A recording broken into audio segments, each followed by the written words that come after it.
Long before coins jingled in pockets or paper bills fluttered in wallets, humanity learned to exchange value in its simplest form: barter. Imagine a sunlit marketplace in early Mesopotamia, roughly 3000 BCE. Farmers brought grain harvested from the fertile banks of the Tigris and Euphrates. Shepherds arrived with flocks, their wool and milk offering sustenance and trade.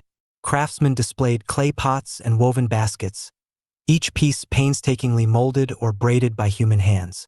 In this vibrant marketplace, the rhythm of life was dictated by need, negotiation, and fairness. A basket of grain might be exchanged for a jug of oil, and an intricate clay pot might secure a length of fine wool. There was no universal measure of value. Each transaction relied on mutual understanding, observation, and reputation. Barter required keen awareness, empathy, and trust, for a poorly judged trade could leave one party hungry or empty-handed. The limitations of barter quickly became apparent. It was cumbersome, often requiring exact matching of wants. If the shepherd needed grain but the farmer had no interest in wool, both parties would face frustration. Societies began to recognize the utility of standardized forms of exchange, objects that everyone accepted as valuable. Around 2000 BCE in Mesopotamia, this recognition began to crystallize into early currency. Cowrie shells, small and durable, became widely traded not only in Africa but across Asia. Their beauty and rarity imbued them with a natural value, making them ideal for exchange. Similarly, grains themselves, when measured in standardized units, became a form of proto-money, representing both sustenance and wealth. In some regions, pieces of copper or bronze served as tangible, portable tokens of value, bridging the gap between barter and a system of standardized money. The evolution from barter to early currency was not sudden. It was gradual, guided by human ingenuity and necessity. In Mesopotamian marketplaces, clay tokens initially represented quantities of goods: sheep, jars of oil, bushels of grain. Over time, these tokens were pressed into clay envelopes called bulli, and markings evolved into cuneiform symbols, creating one of humanity's first accounting systems. These were not abstract inventions. They reflected the lived experiences of farmers, traders, and scribes who needed reliable methods to track exchanges. Each token, each pressed symbol, represented a promise, a guarantee that value had been recognized, noted, and could be exchanged later. In this sense, money itself emerged as an early social contract, a shared agreement that certain objects or markings would be universally respected. Consider a microstory from an early Mesopotamian marketplace. A farmer, carrying a sack of barley, approached a craftsman's stall displaying clay pots. Initially, the two attempted a direct barter. The farmer offered barley, the craftsman a pot in exchange. But when the quantities didn't match, negotiation ensued. The farmer placed clay tokens representing his barley onto the counter, and the craftsman added tokens for his pots. They counted, verified, and agreed. The exchange concluded with satisfaction on both sides, each party understanding the value assigned to each token. The scene illustrates more than commerce. It captures the birth of trust in standardized representations of value, a critical foundation for all future economies. Across continents, similar stories unfolded. In China, cowrie shells and later small bronze replicas served as portable currency, enabling traders to bridge distances between villages and cities. In Egypt, grain and metal weights provided a standardized measure of value for payments to workers, taxes, and temple offerings. These early currencies shared a common purpose: to simplify trade, record obligations, and facilitate cooperation within increasingly complex societies. Each society adapted the concept of money to local resources, cultural priorities, and technological capabilities, demonstrating both diversity and ingenuity in human problem-solving. The early emergence of money also carried profound social implications. In the marketplaces of Mesopotamia, Greece, and the Indus Valley, the ability to assign, store, and transfer value affected relationships, power, and status. Traders who mastered these systems gained influence, while scribes who could accurately record exchanges became indispensable to civic and religious institutions. Money was more than a medium of trade. It became a symbol of trust, competence, and participation in the broader social fabric. It allowed communities to coordinate labor, reward craftsmanship, and sustain agricultural production, creating a foundation for organized societies. Prices themselves began to emerge as societies faced scarcity, abundance, and risk. The value of barley or grain fluctuated with harvests, weather, and political stability. Merchants adjusted offerings and trades accordingly. An early Mesopotamian seller might raise the price of barley following a poor harvest or a river flood that diminished crop yields. Conversely, abundant harvests would reduce prices and allow more extensive trade. Observing these patterns, ancient societies began to record prices, noting trends that would later form the basis of economic understanding. In this sense, inflation, though the term was centuries away, was already a lived experience. People understood that value could shift based on supply, demand, and environmental factors, even if they had no abstract model for it. Trade networks amplified these dynamics. Long-distance exchanges connected Mesopotamian cities to the Indus Valley, Egypt, and the Levant. Goods traveled hundreds of miles, often passing through multiple merchants, each adjusting prices to cover risk, transport, and labor. Metal coins facilitated these journeys, providing standardized value across regions. The creation of coinage, such as electrum pieces in Lydia around 600 BCE, marked a new chapter. Coins carried intrinsic material value and, increasingly, political legitimacy, with rulers' faces stamped on them. They became portable, recognizable, and trusted instruments, reflecting the convergence of economics, governance, and human ingenuity. The human dimension of early pricing is equally significant.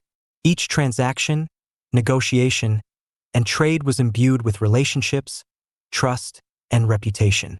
A Roman merchant adjusting the price of olive oil to accommodate a client reflected not only supply and demand but also social bonds, expectations, and honor. Similarly, a Mesopotamian farmer accepting tokens for grain did so with faith that future exchanges would honor those promises.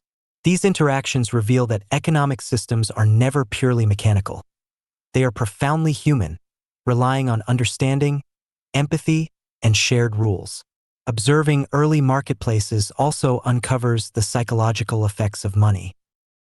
As standardized currency emerged, individuals began to perceive wealth more abstractly. A sack of grain was tangible and immediate, but coins, tokens, and recorded debts allowed people to conceptualize value independent of immediate consumption. This abstraction enabled more complex economic planning, the ability to save, lend, and invest. It also introduced vulnerabilities, as people had to trust that others would honor these representations of value. A lesson that would echo through centuries, culminating in modern financial systems and even digital currencies. Cultural exchange played a key role in spreading monetary innovations. Trade routes from Mesopotamia to Egypt, from China to the Mediterranean, carried not only goods but also ideas. Knowledge of cowrie shells, metal coins, and clay tokens traveled alongside silk, spices, and pottery. Communities adapted and refined these systems, creating regional variants that reflected local conditions and needs.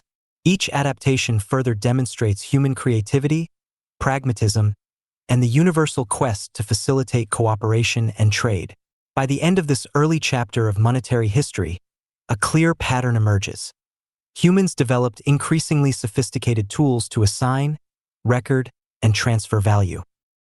What began as barter transformed into tokens, shells, and metals, eventually laying the groundwork for coins, notes, and modern banking. Each innovation addressed the fundamental challenge of trust, ensuring that value recognized by one person would be respected by another across space and time. Microstories from marketplaces in Mesopotamia, China, and Egypt illustrate this vividly, showing how ordinary people navigated scarcity, abundance, and social expectation. Even in these earliest days, the seeds of inflation were present. When currency became standardized, societies began to experience shifts in purchasing power. A flood that ruined crops, a surplus of metal coins, or political instability could all affect prices. These early lessons, learned through lived experience, foreshadowed the complex economic phenomena that historians and economists would later formalize. What was once a simple exchange of goods evolved into a system requiring measurement, observation, and strategic planning, a testament to human ingenuity and adaptability. Understanding these foundations is critical because they illuminate why humans have always sought to measure, regulate, and stabilize value. From Mesopotamian marketplaces to Roman trade networks, from Chinese cower systems to Lydian coinage, the story of money is inseparable from the story of civilization itself. Money is not just an economic tool. It is a reflection of trust, culture, and shared human aspiration. As human societies grew more complex, the simple barter of village life evolved into bustling marketplaces, vibrant with the hum of commerce and conversation. In Greece, Egypt, and China, towns developed central squares and dedicated market streets where goods flowed in and out, and people gathered not only to trade but to exchange news, culture, and ideas. Imagine the Agora of Athens, sun-dappled and alive with merchants calling out their wares. Olive oil, amphorae of wine, fresh fish from the nearby port. Shoppers negotiated carefully, weighing quality, scarcity, and reputation. Each transaction was both practical and social, a dance of trust, observation, and timing. These marketplaces were the first hubs where prices fluctuated in response to forces beyond any single trader's control. A poor harvest could send the cost of wheat soaring, while a bumper crop might flood the market, lowering prices for months. In China, during the Zhou dynasty, grain silos were meticulously monitored, and officials adjusted state grain purchases to stabilize local markets. Traders adapted to these fluctuations, learning to anticipate shortages or surpluses, moving goods from one city to another, and adjusting their asking prices based on season, risk, and supply. The earliest recorded price lists, tablets etched in clay or bamboo strips, reveal a sophisticated understanding of economic dynamics, even if the language of inflation had yet to exist.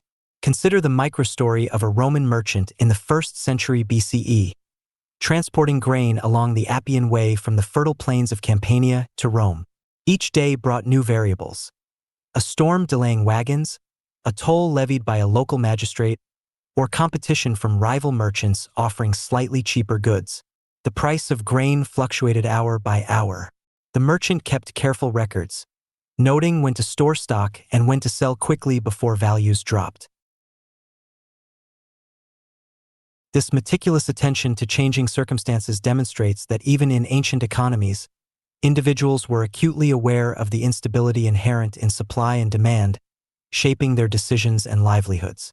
Trade routes themselves magnified price variability. The Silk Road in China, connecting vast territories, introduced goods from distant lands, silk, spices, rare metals, and exotic animals, into local economies. Prices were no longer solely dictated by local harvests or production. They now reflected the risks and costs of long-distance transport, tariffs, and political instability. When a caravan carrying silk from Chang'an to Antioch was delayed by desert storms, local merchants had to adjust prices, sometimes dramatically, for the goods that arrived late. These fluctuations were the precursors of modern economic cycles, demonstrating that human commerce has always been deeply interwoven with environmental and political factors.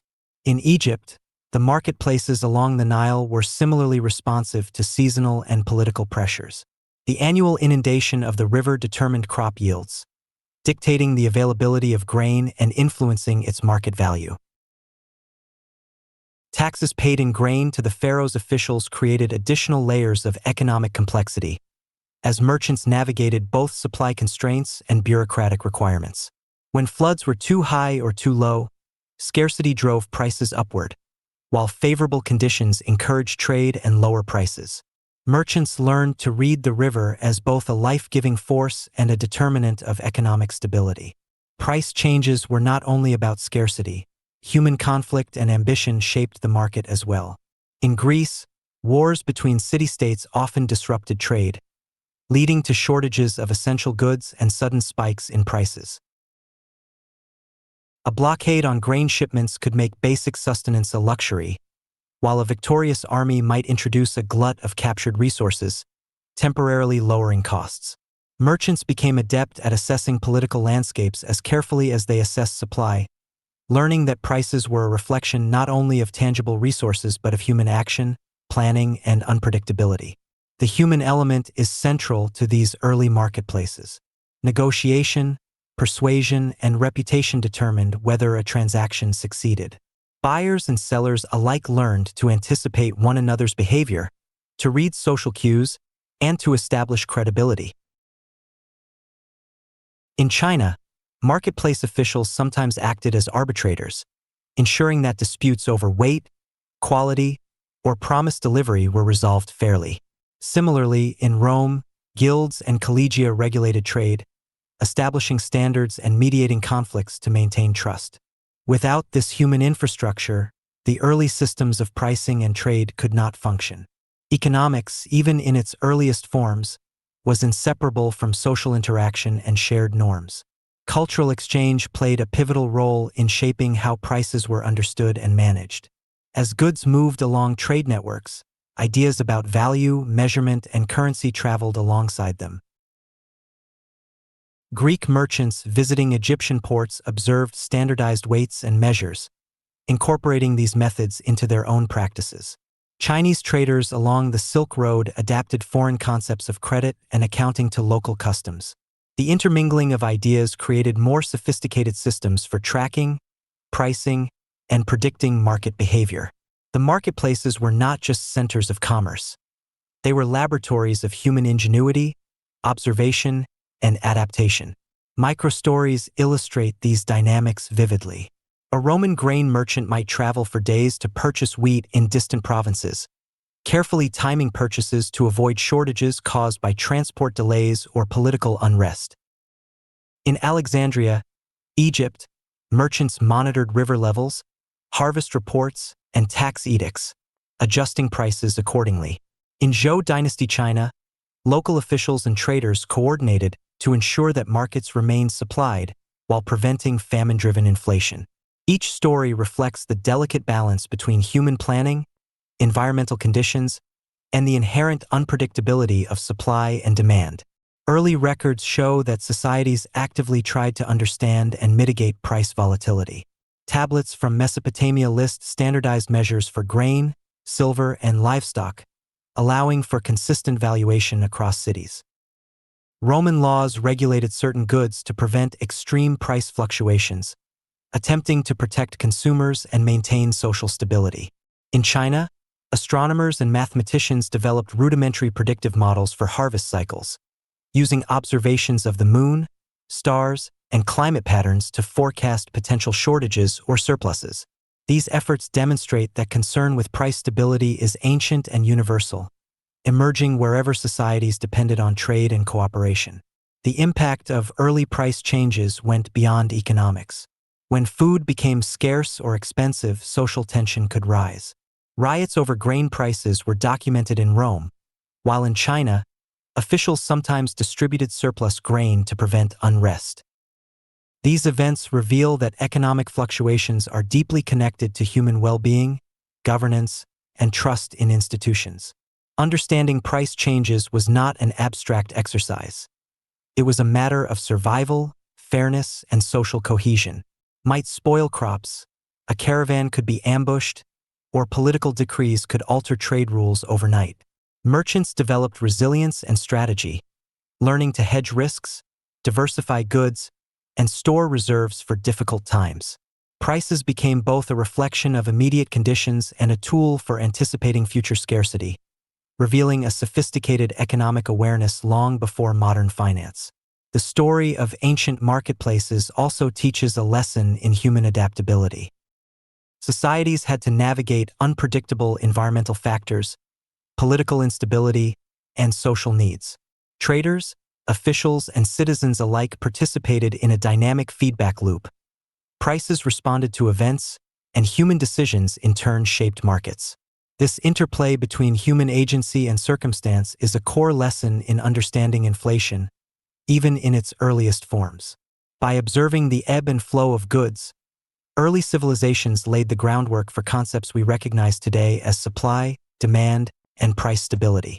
Whether in a sunlit Greek agora, an Egyptian river market, or a bustling Chinese city, people learned that value is both tangible and relational, dependent on context, timing, and human cooperation.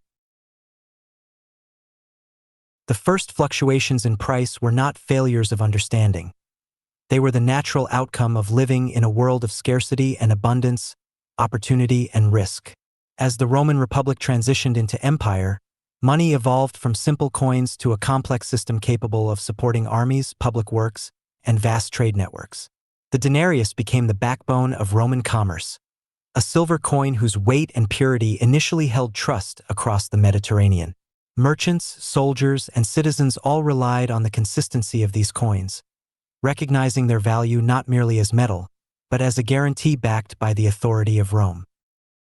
The standardized coinage allowed markets to flourish, from the bustling streets of Rome to distant provinces where goods from Gaul, Egypt, and Hispania converged in vibrant exchanges. Yet the Roman economic system was not immune to strain. As the empire expanded, the costs of administration, military campaigns, and monumental construction grew immense. To meet these demands, emperors sometimes resorted to coin debasement, reducing the silver content while maintaining the coin's face value. This practice, subtle at first, gradually eroded trust and altered the dynamics of everyday life. Merchants noticed that the same denarius purchased less grain, wine, or olive oil than it had a decade earlier. Citizens and soldiers adjusted to these changes, learning to account for the shifting worth of currency in their daily transactions. A microstory illustrates this vividly. A Roman legionary stationed on the northern frontier received his monthly pay in denarii. At first, he could buy ample provisions for himself and his family. Over time, however, the coins contained less silver, and the market prices for essential goods rose. The soldier and his family adapted. They sought alternative food sources, bartered goods with neighbors, or traveled to larger markets where trade rates were more favorable. His experience mirrored millions across the empire, showing that even small fluctuations in monetary integrity could ripple outward, affecting livelihoods, social cohesion, and loyalty to the state. Trade networks magnified these effects. As coins traveled along the roads connecting Rome to its provinces, variations in value influenced regional markets differently. In Alexandria, a merchant dealing in Egyptian grain might receive denarii of debased silver, adjusting local prices to maintain profit margins. In Britannia, similar coins prompted farmers to demand more for their crops, reflecting both local scarcity and the global flow of money. Price changes were no longer solely a product of supply and demand. They reflected policy, trust, and the vast machinery of imperial governance. Currency expansion under the Romans also encouraged cross-cultural economic exchange. Provinces integrated local goods into imperial markets, blending regional practices with Roman financial systems. In Gaul, for example, coinage introduced by Roman officials facilitated trade in wine and ceramics, while local artisans adopted Roman weights and measures to remain competitive. Coins themselves served as cultural artifacts, depicting emperors, deities, and symbols of civic pride. They carried messages of authority and trust, shaping the perception of value not just economically but socially and politically. The human element in this vast monetary system was critical. Administrators meticulously recorded mint output, tax collection, and market flows. Merchants tracked supply lines and market trends across hundreds of miles. Soldiers and laborers, whose pay depended on these coins, learned to anticipate changes, hedge risks, and adapt their consumption. Economic literacy, in a rudimentary form, became a survival skill linking personal decisions to the wider machinery of empire. Price fluctuations during this period were often dramatic. Grain, the staple of Roman life, was particularly sensitive. A poor harvest in Sicily or Egypt could elevate the cost of bread in Rome within weeks. Officials implemented grain distributions or annona to stabilize markets, yet they could not entirely suppress the natural consequences of scarcity and abundance. These interventions illustrate that economic systems, even ancient ones, required constant observation, adjustment, and the cooperation of multiple societal actors. Coin debasement also had long-term consequences. Over decades, repeated reductions in silver content diminished confidence in Roman currency. Local and foreign traders began to prefer barter or alternative coins, creating a dual economy in which trust dictated which money circulated most freely. Historical records from merchants and provincial governors note these adaptations, showing a sophisticated awareness of monetary policy's impact on society. People were not passive recipients of economic change. They actively interpreted, reacted to, and sometimes circumvented it. The story of Roman currency expansion highlights the duality of money, a tool of both commerce and control. Emperors relied on it to fund wars, civic projects, and administration, while citizens relied on it to live. The value of coins was both tangible in metal and abstract in the collective trust that society placed in them. When trust faltered, prices rose, markets adjusted, and everyday life shifted. Economic stability was as much a product of human confidence as it was of material wealth. Trade within the empire connected diverse regions, linking Mediterranean ports with inland cities and frontier towns. Merchants transported olive oil from Hispania, wine from Gaul, and grain from Egypt, exchanging them for textiles, metals, and luxury items. Price changes were a natural reflection of this interconnected system. Supply shortages, transport delays, and political instability translated into variations in cost. Understanding these dynamics required observation, foresight, and adaptability. Traders documented transactions, monitored inventories, and compared market rates, effectively creating early economic records and analytical methods that foreshadow modern commerce. Military campaigns intersected with economic life in profound ways. Soldiers' pay, taxation to support armies, and requisitioning of supplies all influenced prices. Debased coins issued to pay troops could lead to inflation in local markets, requiring careful balancing by administrators. Microstories abound. A Roman centurion negotiating with local farmers for barley, aware that the coins in his purse were worth less than those minted a decade earlier. A provincial governor calculating grain shipments to stabilize both markets and military morale. Each decision was grounded in the interdependence of trust, value, and societal well-being. The human capacity for adaptation is evident in these narratives. Communities developed strategies to cope with monetary fluctuations, stockpiling grain during expected shortages, negotiating contracts in bulk to mitigate currency devaluation, or diversifying goods to trade across regions.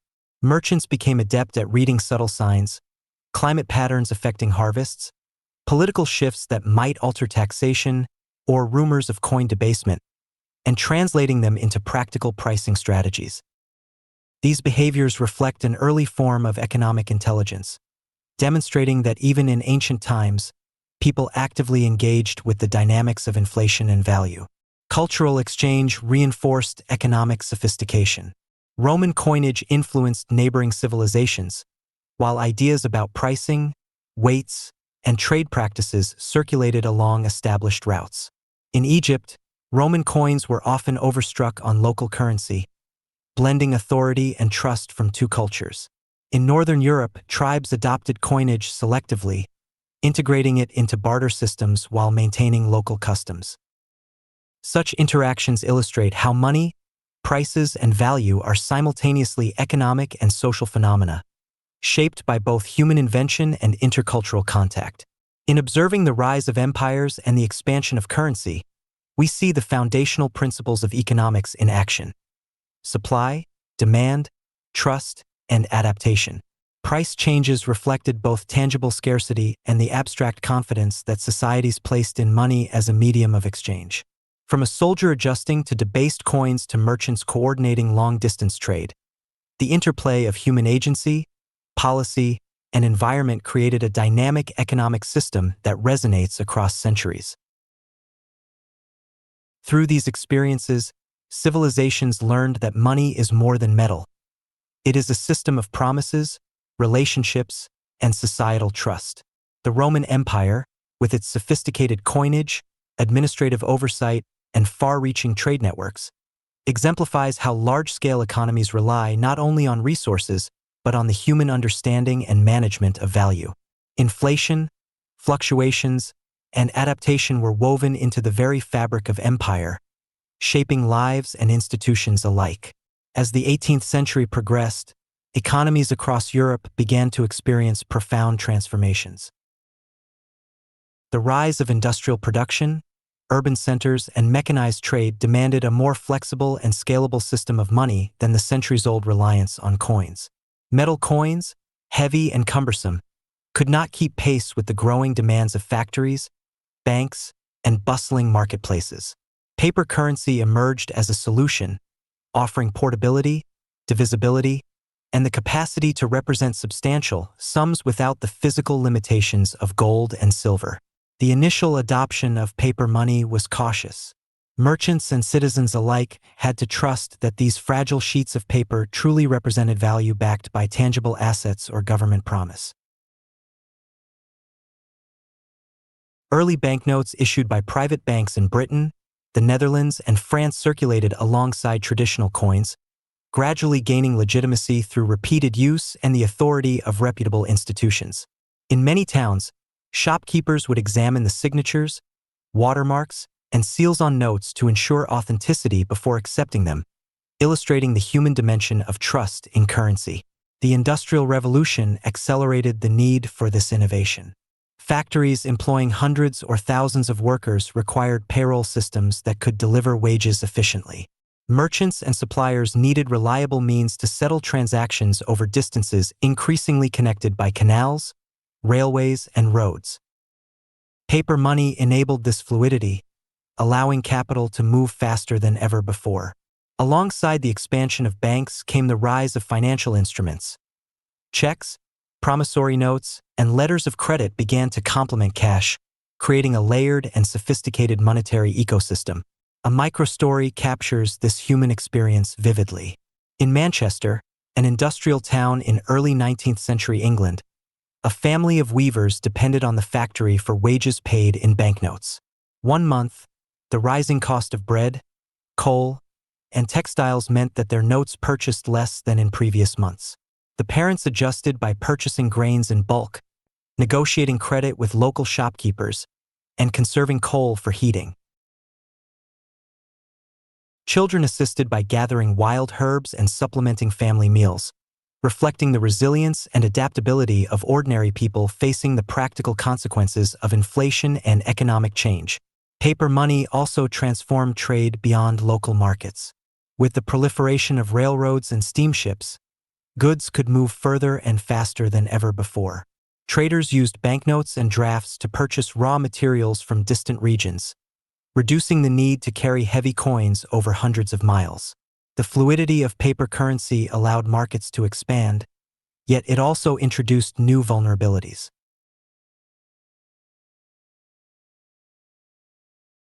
Counterfeiting, bank failures, and fluctuations in the backing reserves could ripple through communities, highlighting the interplay between human behavior, institutional trust, and economic stability. Banks themselves became pivotal institutions during this era. They did not merely store wealth. They managed the circulation of money, issued new notes, and monitored economic activity across regions. The careful balancing of deposits, loans, and reserves required both rigorous accounting and human judgment. Bankers became intermediaries of trust, translating abstract promises on paper into tangible economic action. The growth of joint stock banks in Britain and continental Europe further centralized this function, creating a network capable of supporting industrial and commercial expansion on an unprecedented scale. Price fluctuations were a natural consequence of these changes. Industrialization increased the supply of manufactured goods while simultaneously driving urban population growth, creating higher demand for food, housing, and services. Harvest failures, transportation bottlenecks, or sudden surges in demand could amplify the impact of monetary shifts. Families, merchants, and factory owners learned to navigate this complex landscape, developing strategies such as long-term contracts, credit agreements, and diversified sourcing to mitigate risk. Each decision reflected both individual ingenuity and the broader economic currents of the age. Microstories also illustrate the subtleties of human adaptation. A textile merchant in Leeds might negotiate payment terms in banknotes that he knew could fluctuate in purchasing power if the bank's reserves were strained. A grocer might extend small amounts of credit to regular customers, trusting their ability to repay, while adjusting prices to account for inflation. Farmers supplying urban markets tracked market trends, altering the timing of sales or transportation to maximize the value of their goods. These everyday choices underscore that economic systems, while abstract in theory, are lived and negotiated experiences shaped by countless human interactions. The adoption of paper money had cultural and psychological effects as well. The visibility of cash, combined with its symbolic power, influenced perceptions of wealth, status, and social mobility. People began to equate paper notes with security and opportunity, a perception reinforced by banks issuing interest and extending credit. At the same time, the abstraction inherent in paper money demanded literacy, numeracy, and financial acumen, subtly reshaping societal expectations and education. Households and merchants developed an intuitive understanding of value, risk, and negotiation, bridging the gap between theoretical economics and lived reality. Industrialization also highlighted the interconnectedness of local and global economies. The expansion of trade networks brought cotton from India, sugar from the Caribbean, and machinery from Germany to British factories.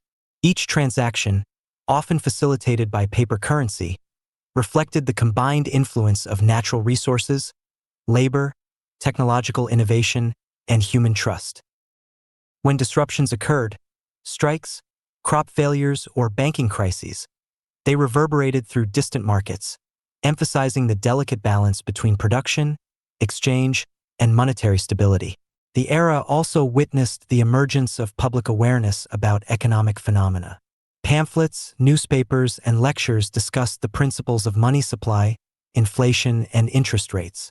Citizens and merchants could observe price changes in real time, calculate their effect on personal budgets, and make informed choices. This democratization of economic knowledge, paired with the tangible experience of paper money, laid the groundwork for the modern understanding of inflation and financial management. Microstories of families and individuals during this period highlight the human stakes of monetary evolution. A tailor in Birmingham might notice that fabric prices rise faster than wages, prompting negotiations with customers or innovative cost-saving methods. A schoolteacher in London might discuss the value of coin versus banknote with pupils, reflecting a growing societal engagement with financial literacy. Across towns and regions, people experienced the benefits and anxieties of a new economic order, learning to navigate abstraction while relying on human ingenuity and community support. The transition to paper currency and the expansion of banking also reshaped the rhythm of daily life. Market days, previously tied to coin circulation and local barter, now incorporated banknotes and checks, allowing trade to occur with greater speed and reliability. Contracts, loans, and payrolls moved beyond immediate physical exchange, embedding trust in institutional systems. Economic decisions became a collaborative exercise between individuals, banks, and the state, demonstrating that money is not merely a medium of exchange but a shared social construct maintained through human interaction and vigilance. By the end of the Industrial Revolution, economies were fundamentally transformed. Paper money, industrial production, and banking networks created both opportunities and vulnerabilities. Families, merchants, and governments alike faced the consequences of monetary policy, market fluctuations, and technological change. Everyday life intertwined with abstract economic forces, reflecting the enduring human endeavor to understand, manage, and navigate value. The 20th century brought with it an unprecedented scale of economic upheaval, and with it, a heightened awareness of inflation's power to shape lives. The First World War set the stage for dramatic shifts in money's value.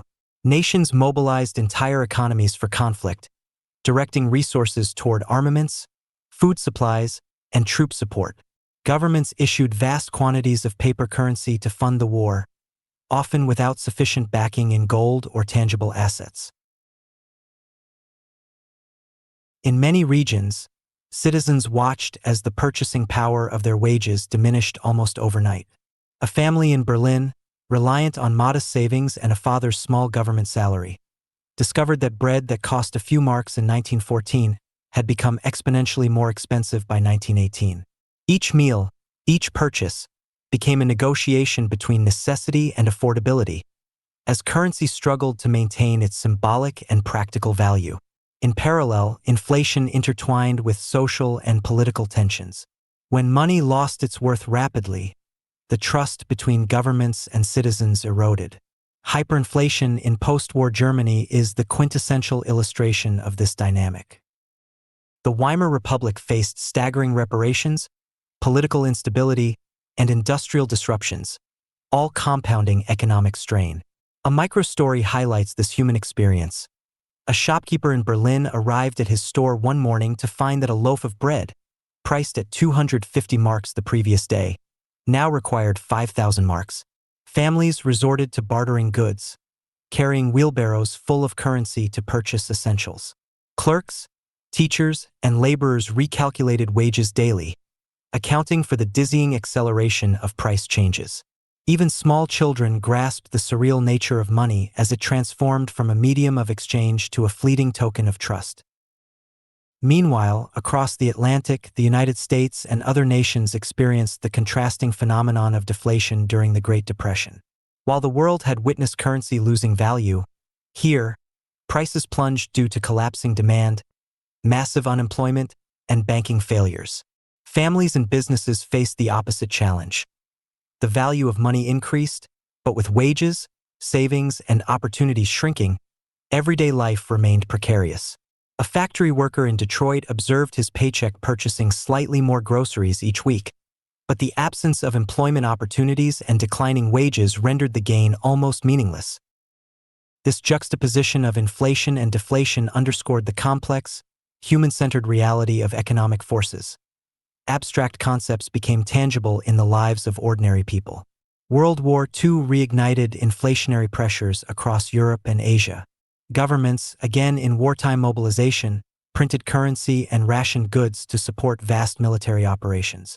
In cities from London to Tokyo, price controls attempted to stabilize markets, yet black markets flourished, illustrating the limitations of top-down intervention in controlling human behavior. Microstories illuminate these moments. A mother in London used ration coupons and neighborhood swaps to feed her children, while a Japanese fisherman bartered fresh catch in place of money whose purchasing power had been eroded by wartime exigencies.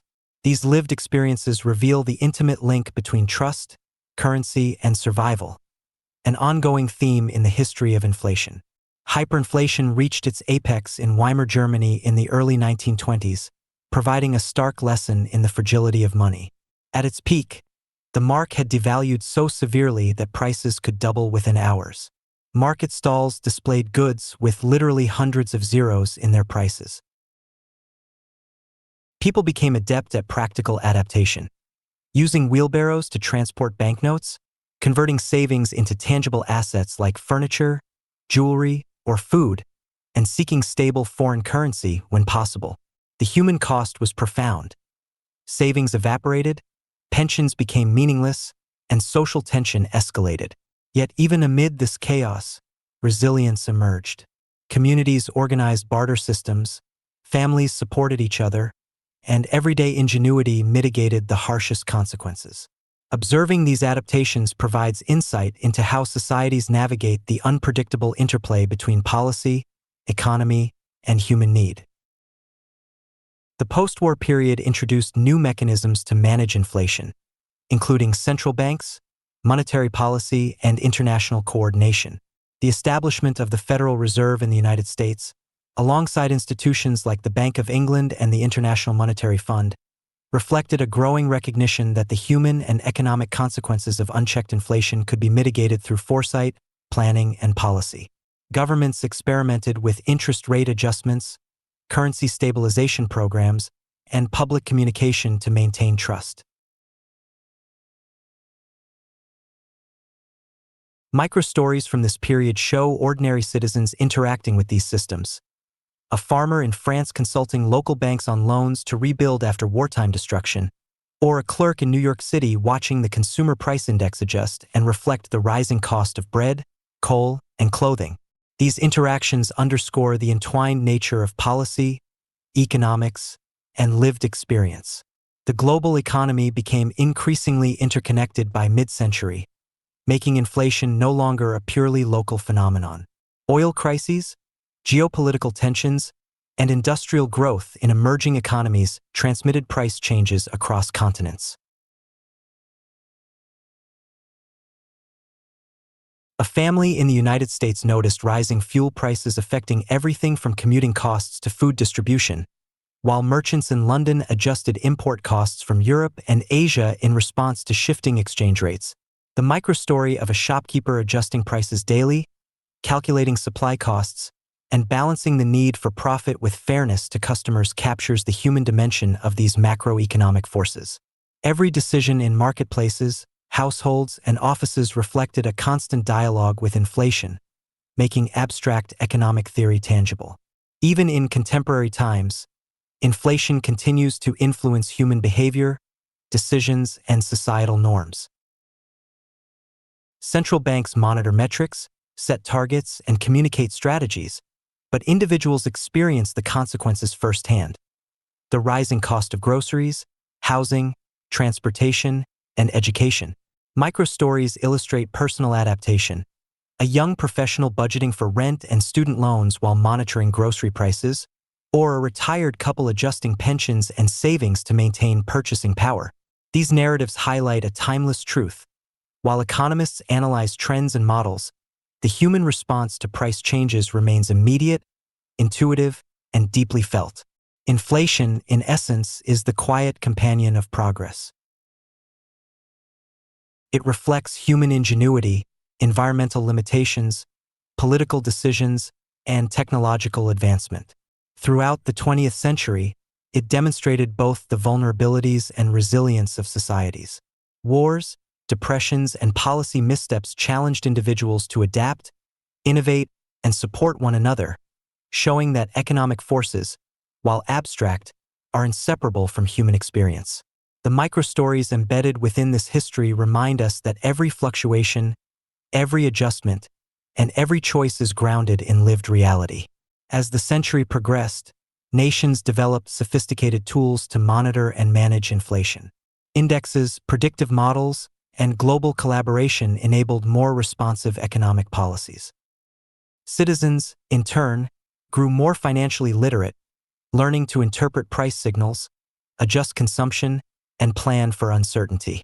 These combined efforts illustrate that the story of inflation is not simply one of loss or fear, but of continuous negotiation, adaptation, and shared responsibility. It is a story of humanity engaging with the abstract, translating policy into lived experience, and finding equilibrium in a world of change. By reflecting on the 20th century, we see that inflation is more than a number on a chart or a line in an economic report. It is the rhythm of daily life, experienced in the foods we buy, the wages we earn, and the savings we attempt to protect.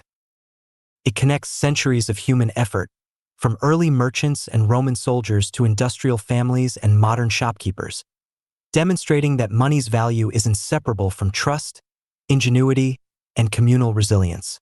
As the 21st century unfolds, inflation remains a constant companion in the lives of individuals, businesses, and governments. Though the context has changed, globalized trade, digital transactions, and sophisticated central banking, the fundamental dynamics that shape the value of money continue to echo centuries of human experience. Central banks across the world, from the Federal Reserve in the United States to the European Central Bank and beyond, monitor the delicate balance between economic growth and price stability. Using tools such as interest rate adjustments, open market operations, and currency interventions, they seek to maintain purchasing power while fostering conditions for sustainable development.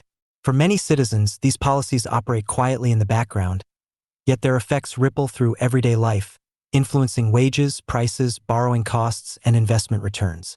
A microstory illustrates this human-scale experience. In Tokyo, a young professional receives a monthly salary in yen, only to notice the rising cost of groceries, transportation, and utilities over a period of months. They adjust by carefully tracking expenses, comparing prices, and seeking alternative sources for essentials, such as local markets or subscription services. Simultaneously, they consider investments in low-risk government bonds, savings accounts, and inflation-protected securities, translating abstract concepts like monetary policy and inflation indices into practical decisions for daily living. This interplay between macroeconomic tools and individual adaptation is central to understanding inflation not as a mere number on a report, but as a lived reality shaped by trust, knowledge, and informed choices. The experience of modern inflation is inherently linked to technology and information.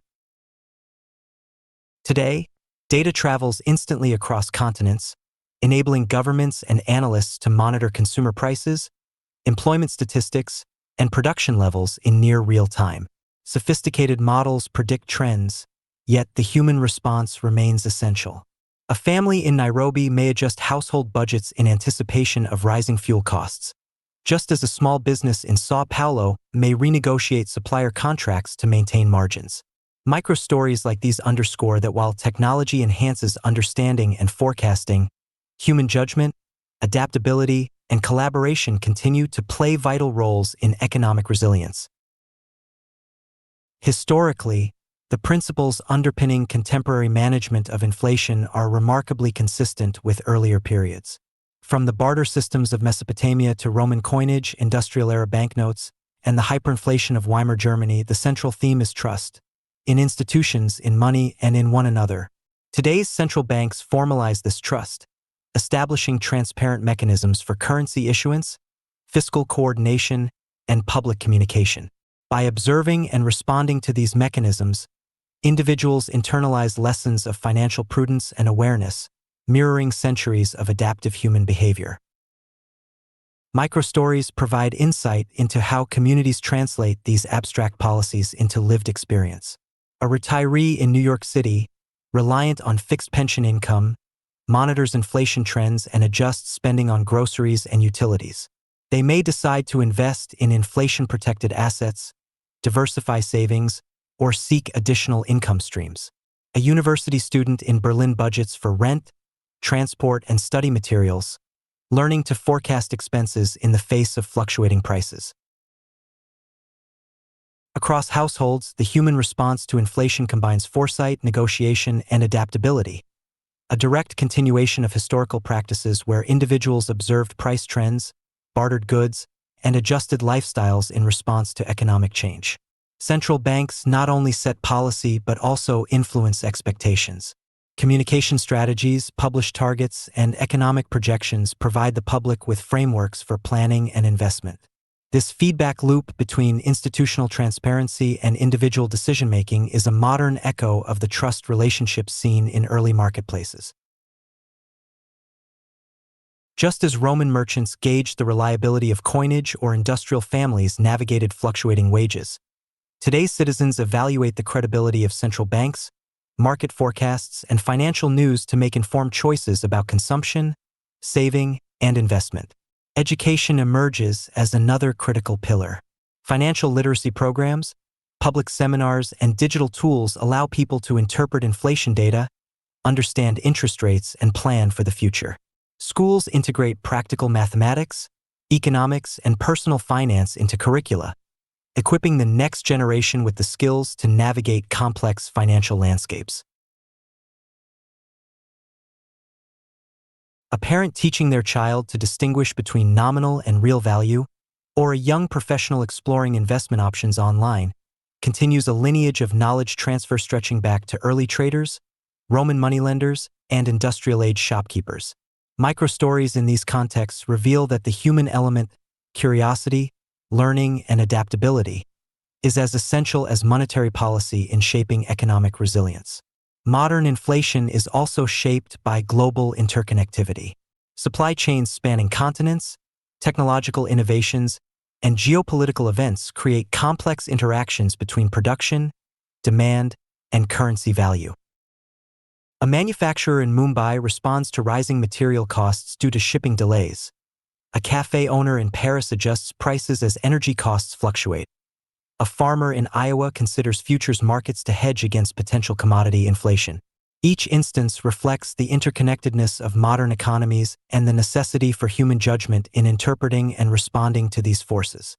These lived experiences demonstrate that while mathematical models, indices, and algorithms are valuable, the tangible reality of inflation is always experienced by individuals making decisions every day.